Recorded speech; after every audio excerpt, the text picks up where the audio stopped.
existe arrependimento, existe remorso.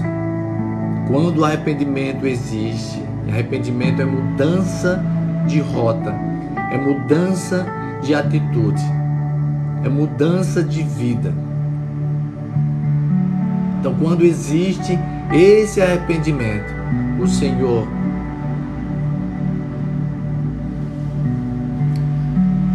te dá chance mais uma vez, entende? Nós vamos ler hoje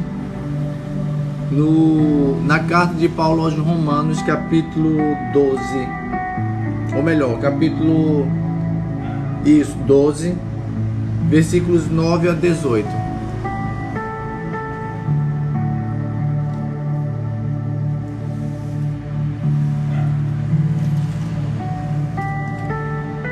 Olha, antes de nós lermos esse texto, para concluir esse assunto que eu acabei de falar, eu estava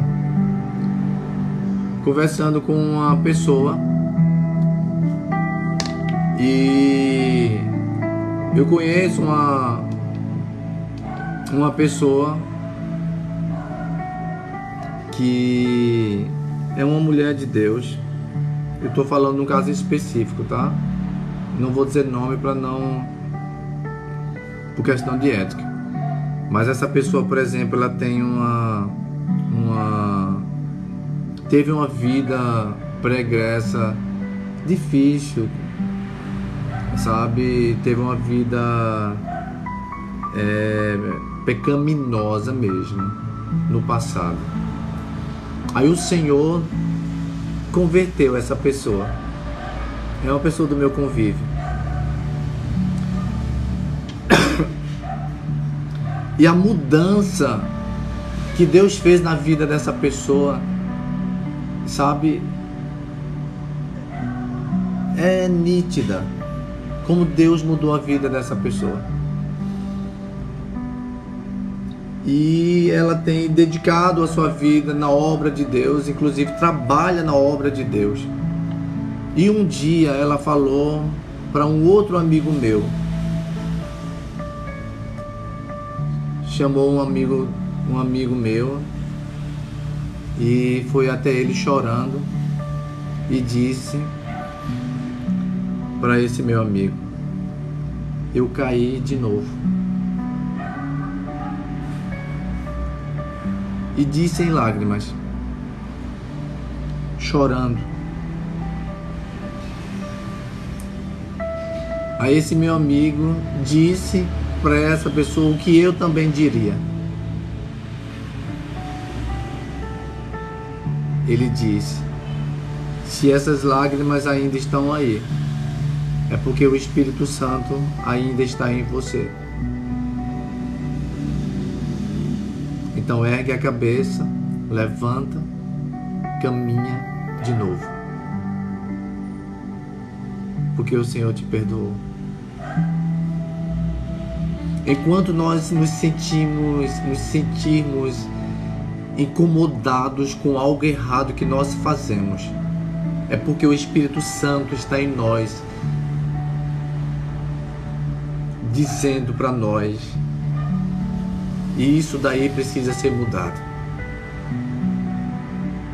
Quando nós fizemos alguma coisa errada e isso não incomoda a gente, nem a nossa consciência, é porque o Espírito Santo está longe faz tempo, viu? Você entende? Conseguiu entender o que eu acabei de falar?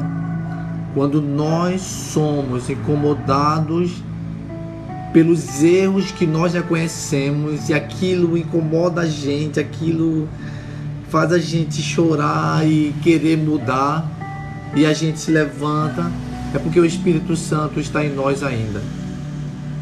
Mas quando nós fazemos coisas erradas, sabe?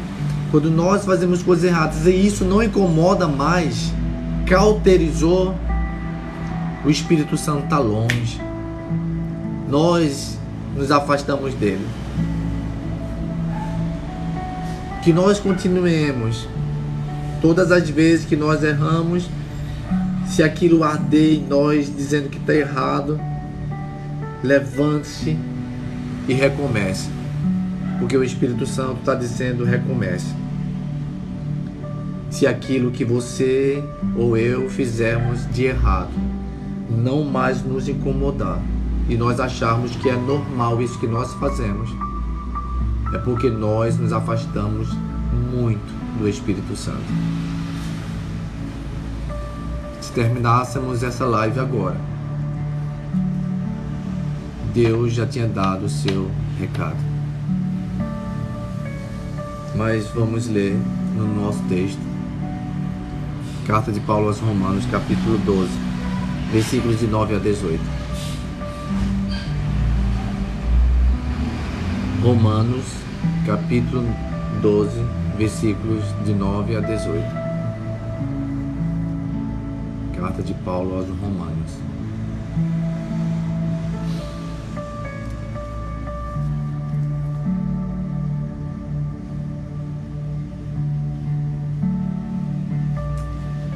Que o amor de vocês não seja fingido. Odeiem o mal e sigam o que é bom. Amem uns aos outros com amor de irmãos em Cristo e se esforcem para tratar uns aos outros com respeito. Trabalhem com entusiasmo e não sejam preguiçosos. Sirvam o Senhor com o coração cheio de fervor. Que a esperança que vocês têm os mantenha alegres. Aguentem com paciência os sofrimentos e orem sempre. Repartam com os irmãos necessitados o que vocês têm e recebam os estrangeiros nas suas casas. Peçam que Deus abençoe os que perseguem vocês. Sim, peçam que Ele abençoe e não os que amaldiçoem. Alegrem-se com os que se alegram e chorem com os que choram. Tenham por todos o mesmo cuidado. Não sejam orgulhosos, mas aceitem serviços humildes. Que nenhum de vocês fique pensando que é sábio. Não paguem a ninguém o mal com o mal. Procurem agir de tal maneira que vocês recebam a aprovação dos outros. Do que depender de vocês, façam todo o possível para viver em paz com todas as pessoas.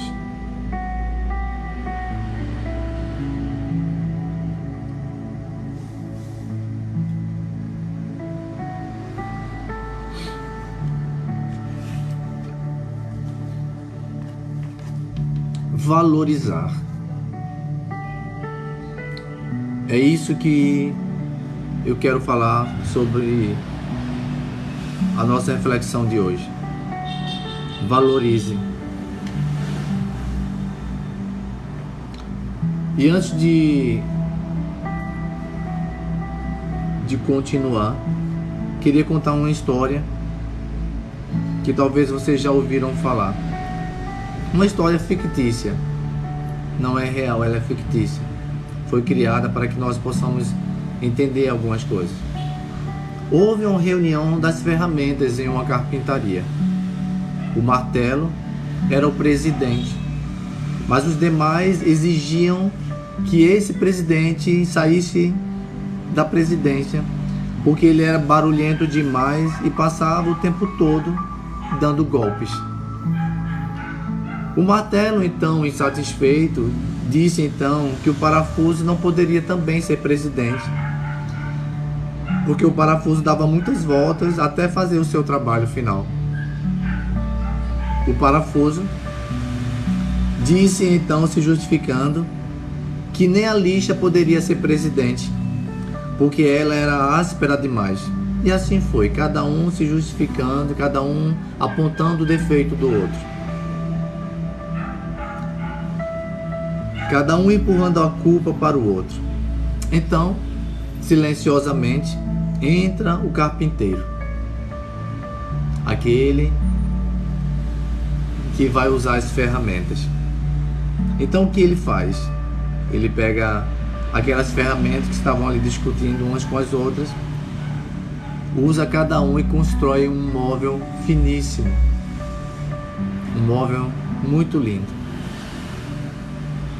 E depois que aquelas ferramentas viram o final, aquele móvel pronto, lindíssimo, eles reconheceram que o carpinteiro escolhia cada um deles pelas qualidades e pelos pontos fortes de cada um, e em vez de rejeitá-los por causa dos seus defeitos, aquele carpinteiro usava a qualidade que cada um tinha. Às vezes, a convivência com o outro pode ser complicada, onde existir pessoas, onde existir ser humano, a convivência sempre será complicada, e especialmente quando a pessoa é diferente de nós. E nós, acho que todos nós que estamos aqui já experimentamos isso, no trabalho, na escola, ou até mesmo na igreja, nas redes sociais, em casa, na família.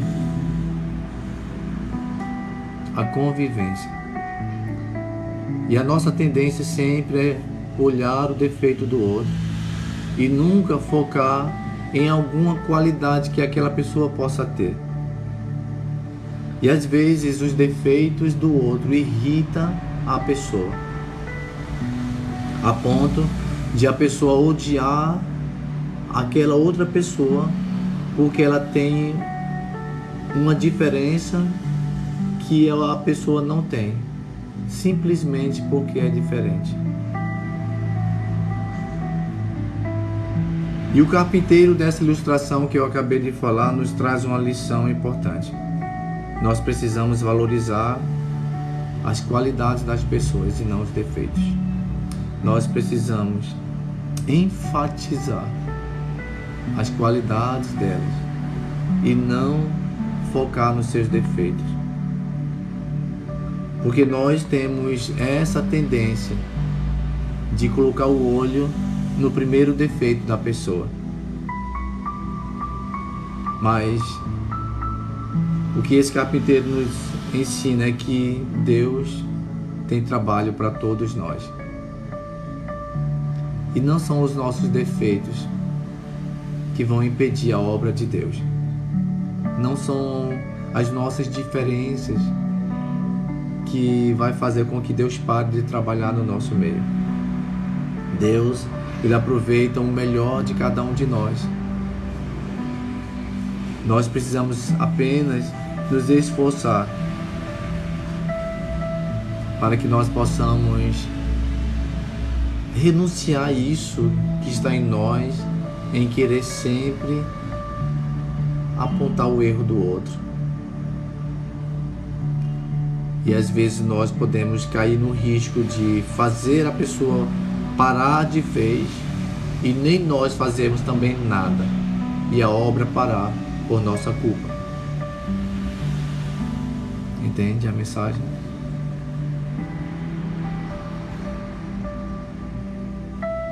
Eu sei que humanamente falando, a gente tem dificuldade de ignorar os defeitos do próximo. Mas é bom lembrar que nós também temos. Nós precisamos lembrar que nós também temos defeitos, que talvez nós não conseguimos ver. Quando nós pegamos o nosso olhar e olhamos para a pessoa e conseguimos ver os defeitos dela, tem outras pessoas olhando para nós e vendo nossos defeitos. E talvez as pessoas nem digam que você tem esse defeito por respeito a você.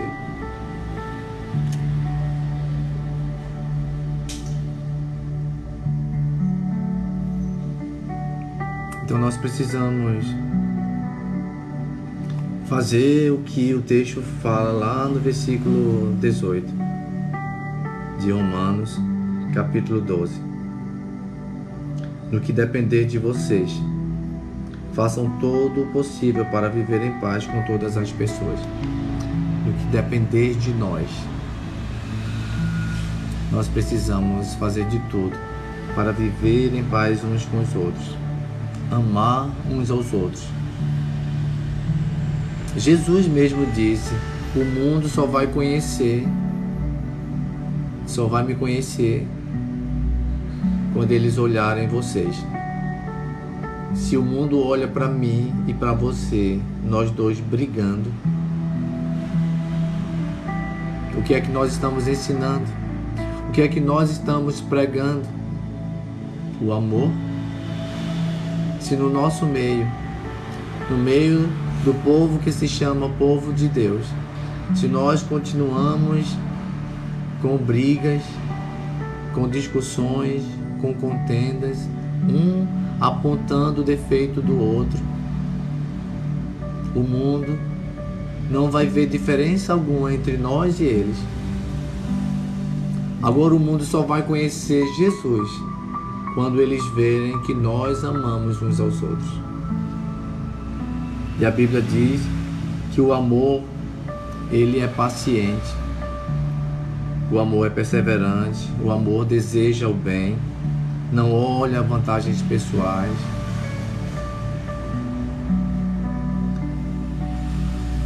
O amor, ele precisa ter compaixão com a fraqueza alheia.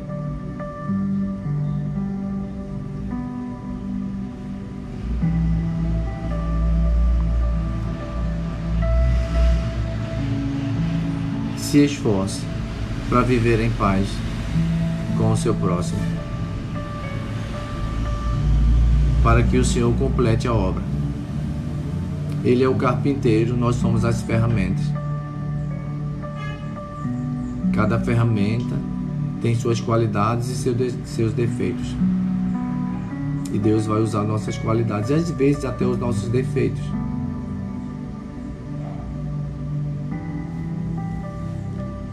Amar o próximo é tratar ele como eu gostaria de ser tratado. Amar o próximo é tratar ele como eu gostaria de ser tratado.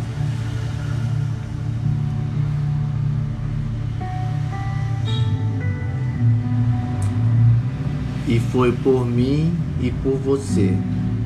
Foi por você e foi por ele que o Senhor morreu. Foi por causa desses defeitos que o Senhor morreu em nosso lugar, para nos dar a chance de nos tornarmos filhos de Deus. Temos que ser um. Precisamos ser um. O mundo precisa saber que Jesus está no nosso meio, se nós amarmos uns aos outros. Temos que ser um, para que o mundo creia que o Senhor está no nosso meio.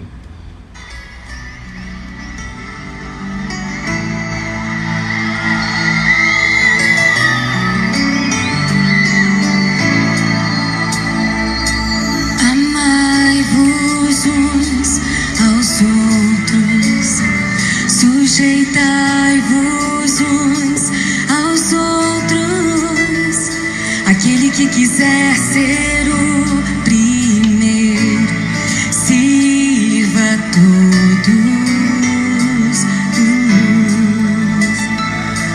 Temos um lugar no coração de Deus. Importa que Ele cresça e eu diminua. Quero servir a